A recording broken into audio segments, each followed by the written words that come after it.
Gandang ganda ako dito mga kaparmla. So napakaganda. Panalo to.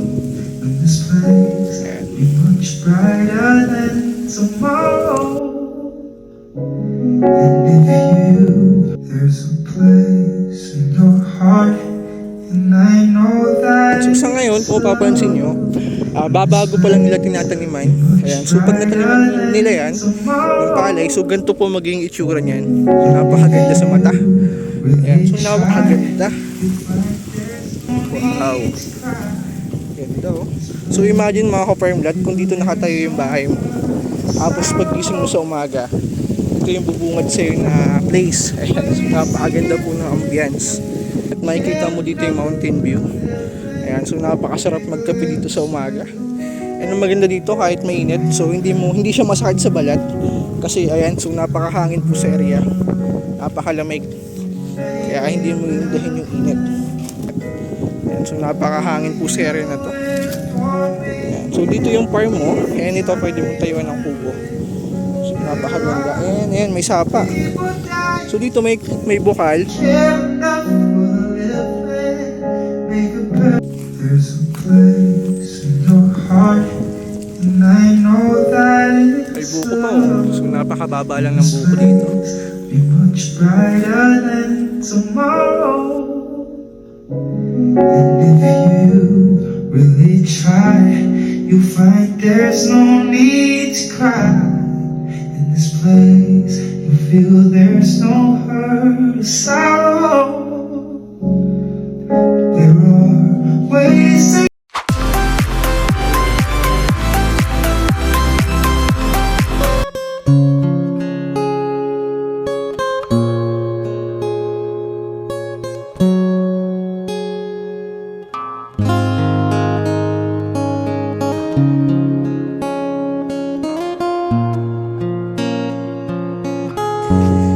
Good evening mga ka-farmlat. Ayan, so viewing po tayo ngayon.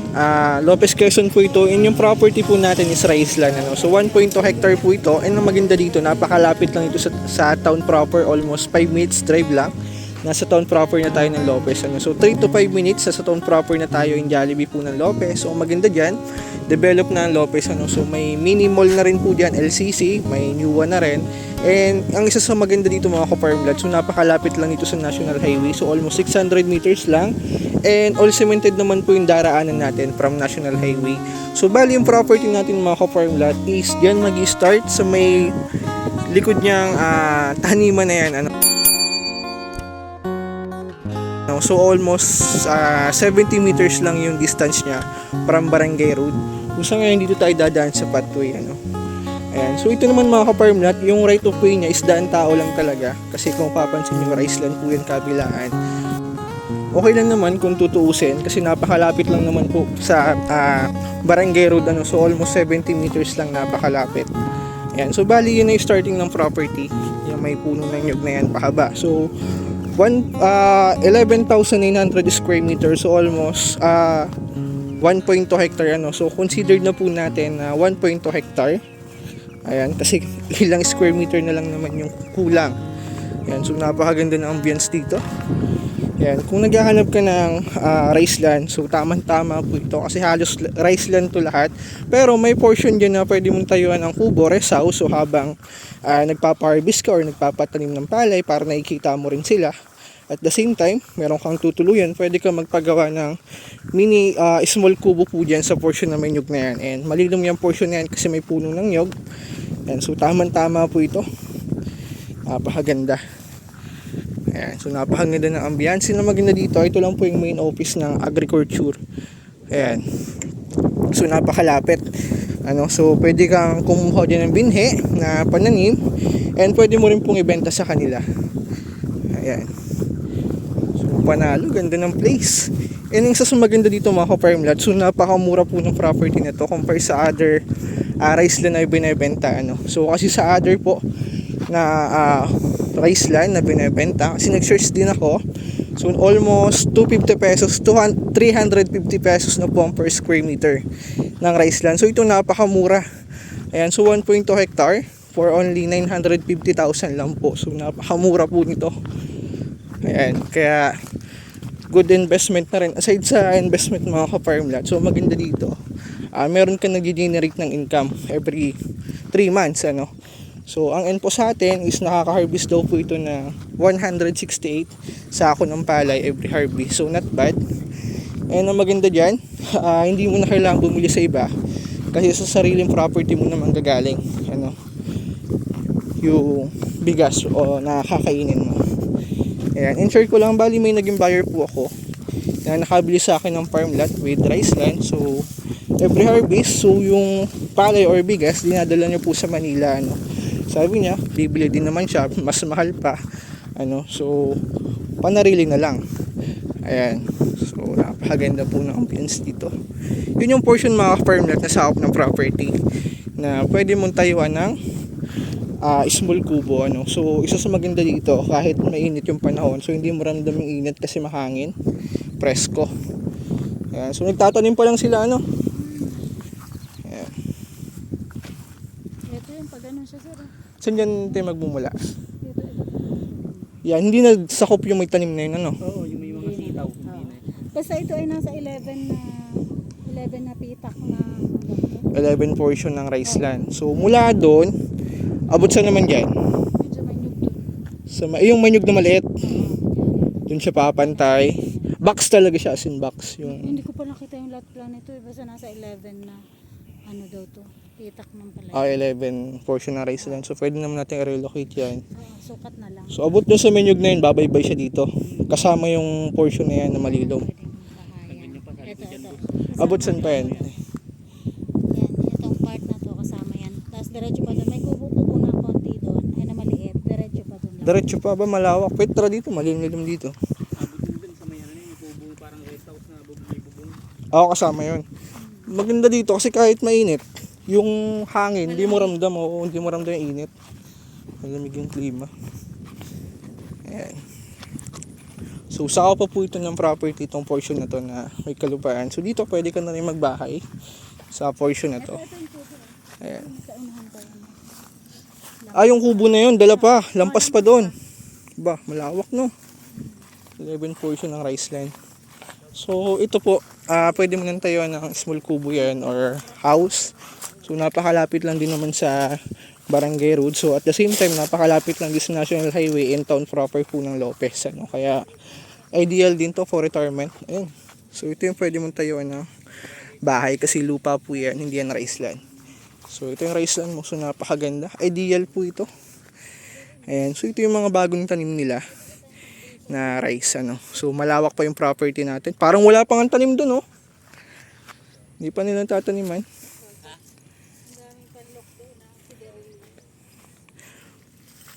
Yung walang tanim na yan, Wari ko hindi nakasama yan, boss. abot yung boundary, kasi hindi ano. nagalaw yung.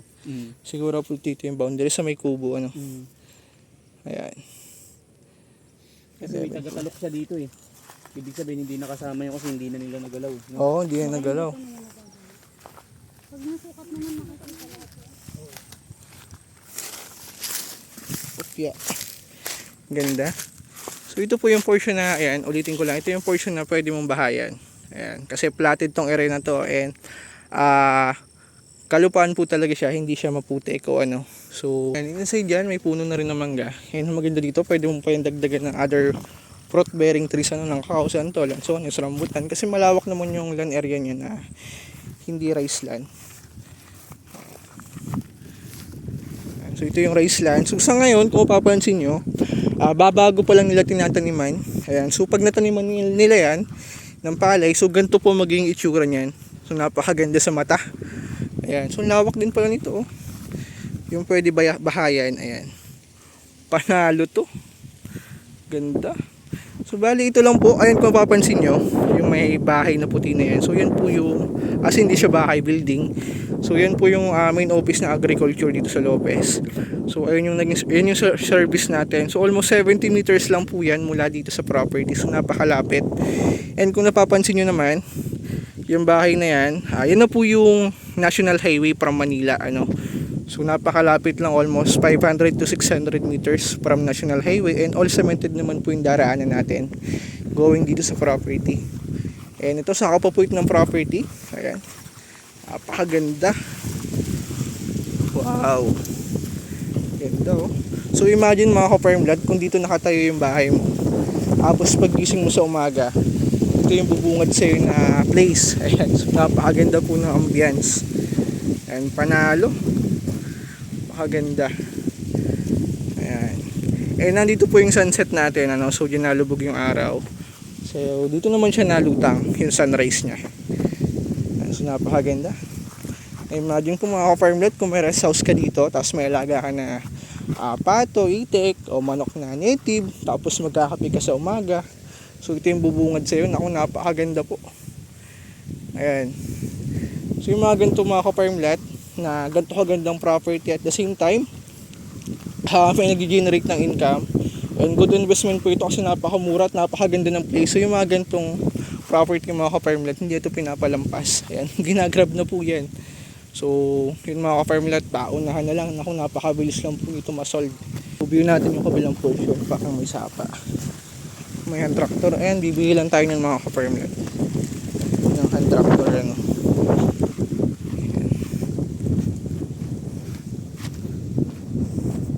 Napakaganda ng ambience, oh. So, dito naman sa right side mga ka-farmlet, makikita mo dito yung mountain view. Ayan, so napakasarap magkape dito sa umaga. And ang maganda dito kahit mainit, so hindi siya masakit sa balat kasi ayan, so napakahangin po sa area, napakalamig, kaya hindi mo iindahin yung init. Ayan.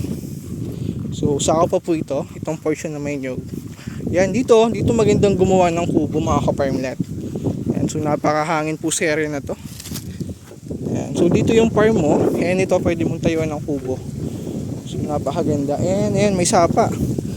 So dito may bukal, ayan, pwede mo rin itong i-develop na, I think mini fish pond, pwede mong lagyan ng tilapia, kasi ang tilapia, kahit sa tubig tabang, nabubuhay po yan.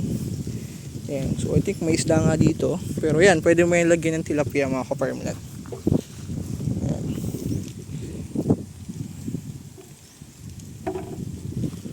So ganda. Gandang-ganda ako dito mga ka-farmlet, ayan. At yun nga, kung ako may pera mga ka-farmlet, ayan yung magic word ko, kung ako may pera, so hindi ko na i-upload to. So i-grab ko na, kung i-upload ko to, hindi na sa ganitong presyo, bibiliin ko muna bago ko ibenta. Ayan, so napakaganda. Panalo to. Ayan. Ang ganda ng ambience. Ayan, shoutout sa iyo Ma'am Cathy. Ayan. And so tamang-tama to, perfect to sa hinahanap natin. And kung hindi mo to gagrab, bahala ka. Ayan, so shoutout po kay Ma'am Cathy, So siya talaga yung purpose kung bakit nandito ako ngayon. Kasi siya yung nagpakanap sa akin ng rice land. Ayan, so kaya rice land tinarget ko. Ang rason po kung bakit hindi ako nagbebenta talaga ng rice land is napakamahal ng presyo. Yun nga nabanggit ko kanina is nagdo 250 to 300 pesos per square meter. So imagine ako, napakamahal kasi napakamahal po mag-develop ng rice land. Ang maganda dito, operated na, tataniman mo na lang So ayan, if ever hindi po ito kunin ni Ma'am Kat, ayan, so available to mga ka-farmlet at i-message nyo lang ako sa Viber, WhatsApp. Ayan, huwag nyo itong palampasin, i-grab nyo na to. Ayan, panalo. And I know that it's love in this place. Ganda. Much brighter than tomorrow. And if you really try, you find there's no need to cry. May buko pa oh. So napakababa lang ng buko dito. Ayan, bali may 3 puno po ng buko. So bali kasama yon, so I think mga nasa 5 puno po yan ng nyog. Ayan, so maganda dito kung maggagata ka. Ayan, kung magluluto ka ng may gata, so hindi mo na kailangan bumili ng nyog kasi ayan, may nyog na sa property. So napakababa lang yan mga ka-farmlet. Ayan, so I think yan, coconut dwarf. Ganda ng positioning. So dito napaka-best dito magtayo ng kubo. Kasi ayan, may fish pond. And ako, napakalamig ng area.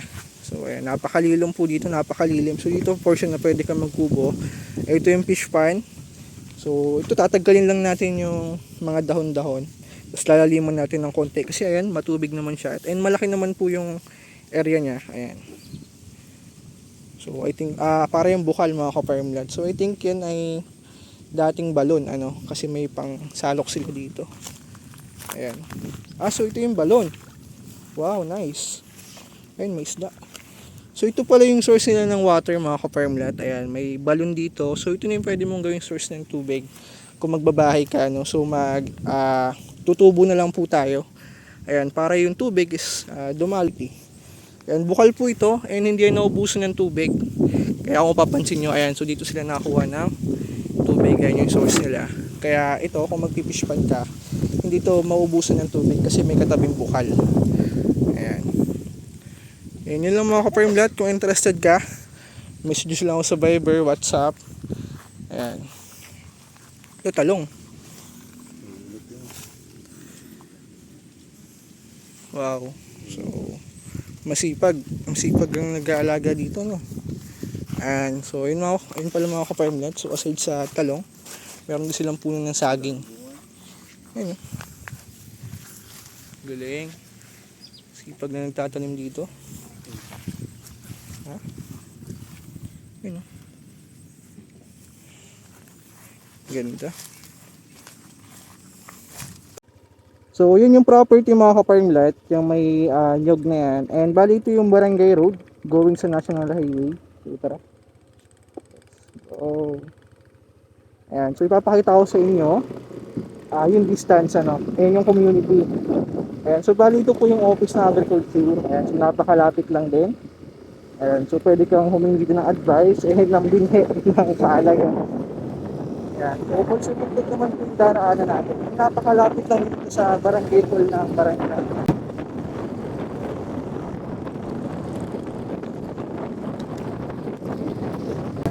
Employment community na, kaya kung for retirement farm, hindi na liquid yung lugar. Ayan. So, may mga kapitbahay kayo na dito. Ayan. So, hindi nyo siya dito dito. Malalaki na ang bahay dito.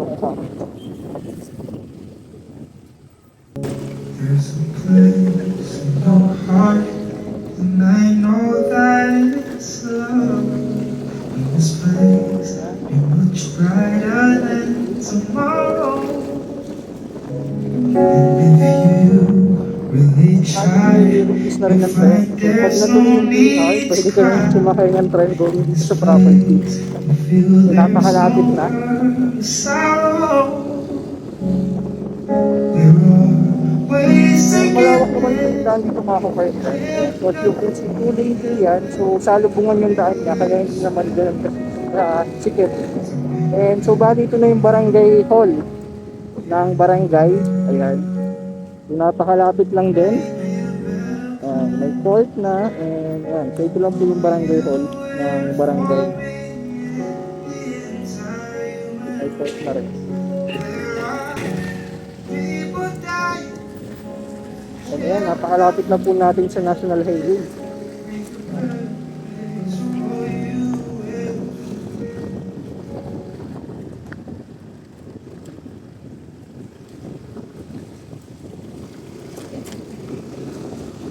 Ayan. So, bali ito na yung National Highway ng Lopez, Quezon. Ayan. So, bali ito po yung from Manila. Ayan, pag galing ka ng Manila. And ito naman yung going ng Bicol. Ayan, so napakalapit lang po nito. And mula po dito, so I think mga 3 to 5 minutes lang, nasa town proper na tayo ng Lopez. So na maganda dyan, may mini mall na rin po dyan.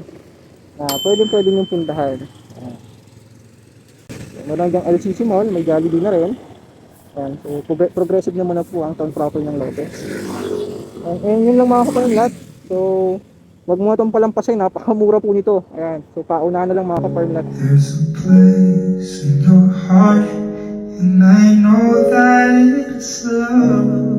And this place be much brighter than tomorrow. And if you really try, you'll find there's no need to cry. In this place, you feel there's no hurt aside.